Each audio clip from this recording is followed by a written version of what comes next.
I've since learned that when you really look at the evidence, the truth is it takes more faith to be an atheist than it does to believe in God. You've really got to ignore the facts.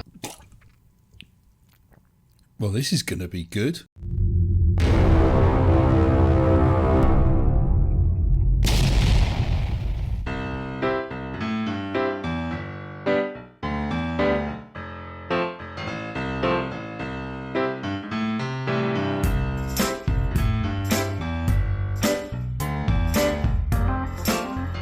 Well, that was part of a clip from Ray Comfort, also known as Banana Man. Now, he's not happy about that, and I suppose I'm not surprised.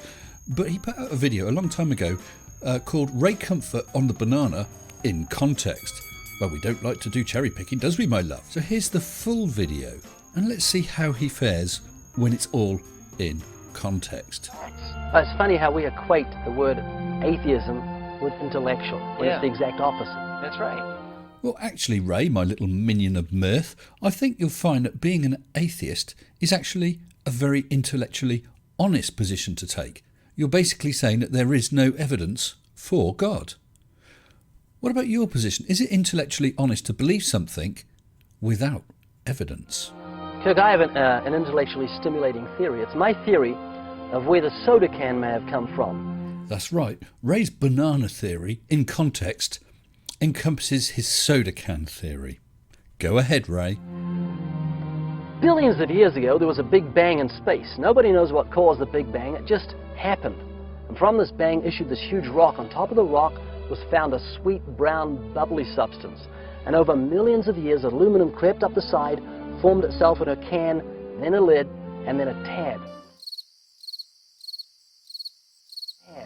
And then millions of years later, red paint, blue paint, white paint fell from the sky and formed itself into the words, 12 fluid ounces, do not litter. What are you doing? You're insulting my intellect.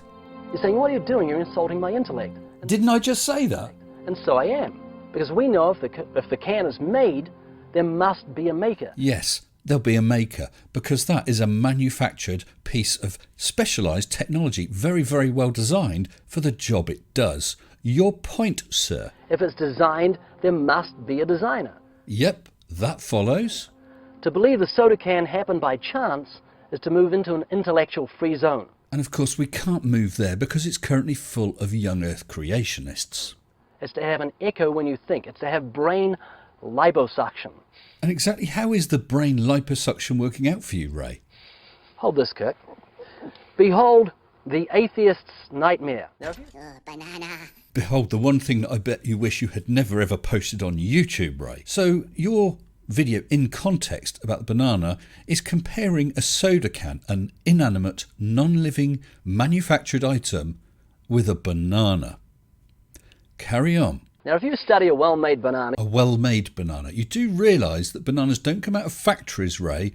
They are grown and harvested. Banana, you'll find on the far side there are 3 ridges. On the close side, 2 ridges. Yes.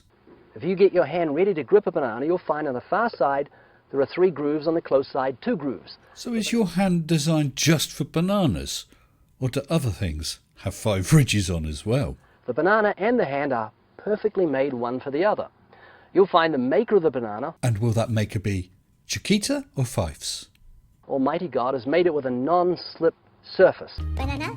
Well, that's kind, because all the other fruit have frictionless surfaces, making them impossible to pick up. Things like apples and mangoes and guavas, pomegranates, grapefruit, whole and segments, tins of cherries. Tins of cherries, that doesn't work, does it? It has outward indicators of inward contents. Green, too early. Yellow, just right. Black, too late. And of course, no other fruit stuff in the world changes colour, appearance or smell as it goes off, does it, Ray? Right. Now, if you go to the top of the banana, you'll find, as with the soda can makers, they placed a tab at the top. So God has placed a tab at the top. Did he? So, is the stem of an apple a tab then? Can you use that to peel the apple? When you pull the tab, the contents don't squirt in your face. Ha! You try really shaking up a banana before you open it. Then we'll see who's laughing. You'll find the wrapper, which is biodegradable, has perforations. Notice how gracefully it sits over the human hand. Gracefully? Notice it has a point at the top for ease of entry. It's just the right shape for the human mouth. It's chewy, easy to digest, and it's even curved toward the face to make the whole process so much easier. Well, what if you're holding it pointing the other way?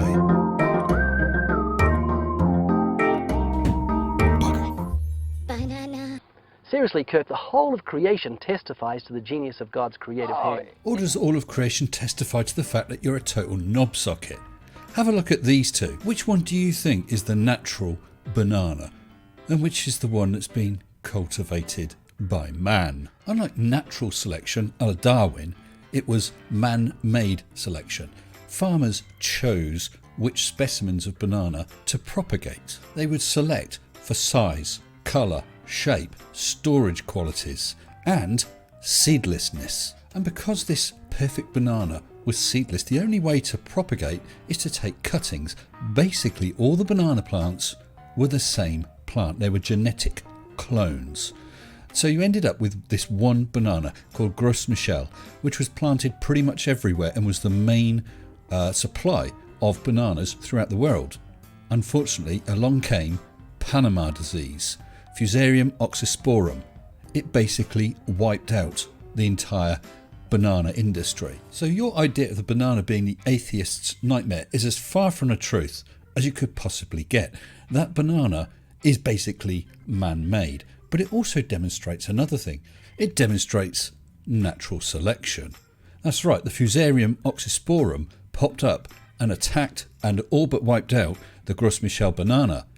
Other varieties remained. Step in Cavendish. No, not that Cavendish, but if you haven't, check out Blue Marble's Cavendish experiment.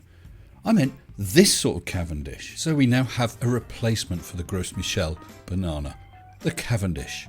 Unfortunately, the Cavendish is also a genetic clone. It's only a matter of time until nature has evolved a disease that successfully attacks the Cavendish. And then, yes, we have no bananas. So Ray, you put out that video, The Atheist Nightmare, several years ago, and you've re-uploaded it claiming that it wasn't in context. Unfortunately, your video does not show that the banana is proof of God, because firstly, the banana was created by man. Secondly, it's demonstrated that evolution of disease and then natural selection actually wiped out the original type of banana that was used. Man has now bred a replacement for that original banana. Never mind, Ray. Perhaps you should try something else. Papa. Papa. Papa. I want to give massive thanks to all of my supporting members and patrons. Thank you all so very much.